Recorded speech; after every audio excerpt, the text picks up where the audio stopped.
Muhammad Zinedin Alam Ganjar menghadiri talkshow Gen Z dan kepemimpinan yang dihadiri oleh ribuan mahasiswa di Universitas Darul Ulum Jombang, Selasa, 31, berbagai topik dan diskusi mencuat dalam forum tersebut. Salah satu yang kerap digaungkan, yakni bagaimana generasi muda khususnya mahasiswa mempersiapkan kelanjutan masa depannya dalam dunia kerja. Belajar di sebuah ada kata budaya gitu ya. Karena yang sebenarnya yang pesantren itu kan kebudayaan. Apa kabar Mas Alam? 14 Desember 2001. Betul. Betul. Siapa nih yang 2001? Ya, bolehlah nanti sama saya ya. Iya.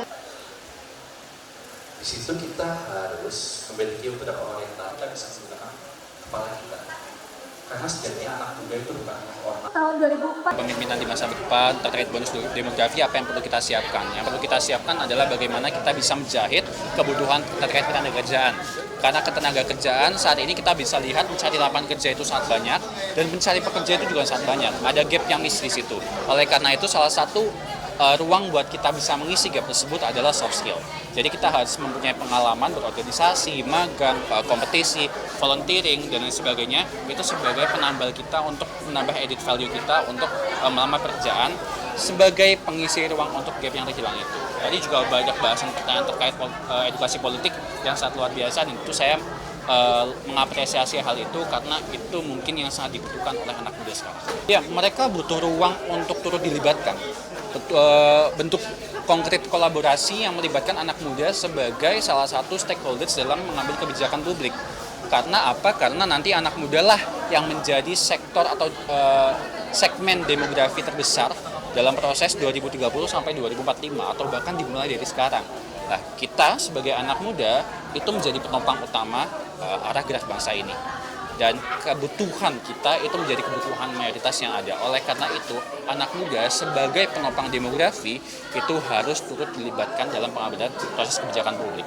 Tapi yang perlu digarisbawahi adalah anak muda ini yang dijual adalah pemikirannya. Yang ditunjukkan itu pemikirannya, jiwanya, jiwa muda, pemikiran muda, kreativitas, dan inovasi. Bukan hanya karena usia.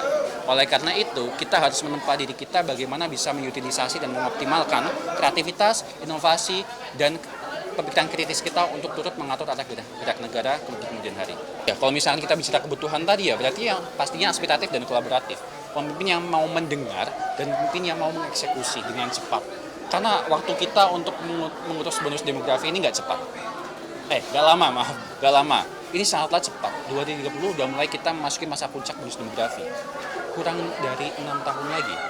Jadi perlu pemimpin yang bisa turut mengumpulkan aspirasi, mengeksekusinya, mampu mengkolaborasi berbagai aspek elemen masyarakat, agar apa? Agar tidak ada pemerintah yang paling sok tahu lagi di situ.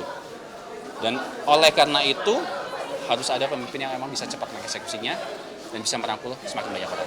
45 nantinya adalah orang yang berusia produktif. Berarti nanti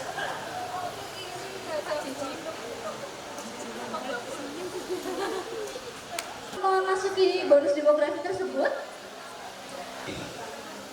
Harus bisa mandiri dulu. Oleh karena itu akan sulit apabila program-program di sepanjang sejarah Indonesia, yang lulus SMP itu cuma lulus demografi, meraih kita, meraih cita-cita, meraih mimpi kita. Kira-kira cukup nggak untuk pendidikan dasar saja? Sekarang ini Pak Dr. Yustari apa? Fakultas Teknik Informasi.